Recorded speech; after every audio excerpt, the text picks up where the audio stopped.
Get the picture of her on that page. Oh, yeah. Oh, hey there. Welcome to CBC, Comic Book Core. I'm your host, Briston. I'm Kurosh. So, today we're going to be reviewing, or briefly going over a couple of comics. I'm going over Iron Man, Detective Comics, and a little something from the past, RoboCop. I'm just going to be going over Blackest Night, just for you guys over there. So, DC side. I'll start it off with a little Marvel. So, this is Iron Man issue 24, concluding Stark Disassembled. It was pretty fun reading it, actually. I've been keeping up with it a bit, and it's been solid. Like, I've never been interested in Iron Man before, but it's definitely one for fans to get in on. Like, if they're going to start somewhere, start from the beginning of this stuff with Matt Fraction. Yeah. Good stuff. His writing rate, Lorica is getting better at the artwork, because at the beginning of Iron Man 1... It was really choppy, really just weird, and I don't know what, but like he's gotten into the feel of it. It's pretty good stuff lately. And then... how's it been tying in? Because I know it's been going on the same time as Siege has. Well, it's not going on at the same time. It's basically previous to, like, it happens before Siege occurs. Because in Siege, if any of you have been keeping up on Siege, Tony's actually involved in it right now. But this is just a precursor, in a sense, to Siege. This is just what's happening to Tony as he's coming to terms with his retardation. So, it's the conclusion, obviously. We're having Ghost attacking Tony and So Maria. what is this? Is it pick it up, check it? I'm going to say pick this up. If you've been collecting Iron Man or like Iron Man or whatnot, this is definitely a pickup.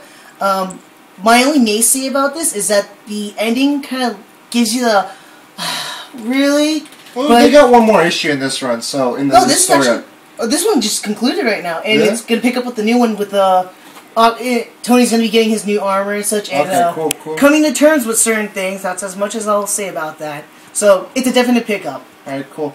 You want to go? Do you want me to go? Or you go with your DC. I don't know if any of you DC fans out there. Blackest Night's the most recent, like, big line-wide event, and it's definitely been like what you would call an event comic. Jeff Johns writes this, and he does standout work in this. I mean, he gives every character a lot of moments, and you just get a lot of wow moments. You get a lot of nostalgic moments. I mean, it's like it takes all the things that were like in the '90s that were really gimmicky and makes them work. Like, you know, they did the Ring promotions not too long ago, and everyone just bought it on that. And then they got all these characters. Oh, let's give this character a ring. Let's give this superhero a ring, and it works. I mean, it's really cool.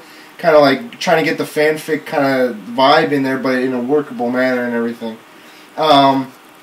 The splashes in these are wonderful. I was going to say, the artist, Ivan Reis, I believe is his name. Yeah, Ivan Reis. He does phenomenal work. Like, way back when, I remember reading some of his stuff in Infinite Crisis. He did some tie-ins, and they were really just kind of here and there. But he's really gotten to his own vibe and everything, and he's become like an A-list artist. You can just tell by the cover here. Good stuff all around. Ends on a very big spoiler. I don't want to spoil it, but it's a definite, like, you didn't see that coming. This is issue 7 of 8. It's almost done, and it's coming out this month. And then for an event comic, I also got to mention that it comes out on time. I mean, for these books lately, you always get delays. You always get substitute artists and everything. These guys deliver each and every month they come in, and I've been enjoying this event unlike many of the others. So definitely, if you're a DC fan, definitely pick this up. Next one is we got Detective Comics. Kurosh here has unfortunately been able to get his. I was iffy on it because up until recent time, Detective Comics was written by Greg Rucka. Still is written, but the artist changed, and that kind of from J.H. Williams, who's phenomenal. He is one of the top, in my opinion, in comic book art. It changed, and I was a little skeptical about the story arc as well, so I thought I'd hold off, and I want to hear what Briston had to say about it. What do you think, Briston? From what I've seen, the artwork almost stays the same. It's not necessarily is the same. The one thing I love about this issue, though, is the parallelism between Batman and Batwoman. You'll get several panels of the artists comparing exactly what the events are occurring, and it was really, really interesting. The second story, the question story, was really, really interesting because it had interactions. I forgot his name, but in the beginning, he's comparing her to the original question, and they're moving on to the next... I always enjoyed the question backups. Like, DC's been doing a good job on justifying their $4 price tags nowadays with a small backup of the titles that didn't really sell well back then. Question's been one of my favorites. On that topic too, we'll be discussing about the issue about the rising cost for an additional story. We'll address this in a later episode, but for right now, we move on to the last one. Kristen's cream of the corn. My favorite, my pick, RoboCop. This is issue 2 of I'm not sure if it's a miniseries or it's an ongoing because the company is Dynamite. They never really specify how many they're going to do. I'm assuming it's going to be an ongoing series. You speculated it was going to be a miniseries? I wasn't sure either. I think it's a miniseries, but I think they're going to do a second series afterwards. I read through Briston after much, persuasion and. He did not like RoboCop. Wasn't a big fan, but I looked at it and I flipped through it and it was good stuff. So artwork is solid. There's some really laugh out loud moments that just had me just in tears, and it was just so funny. For a non-RoboCop fan, it was definite check it. Would say any RoboCop fan would definitely love this, but I'm speaking as a Robo fan. I'm telling you guys to pick this up.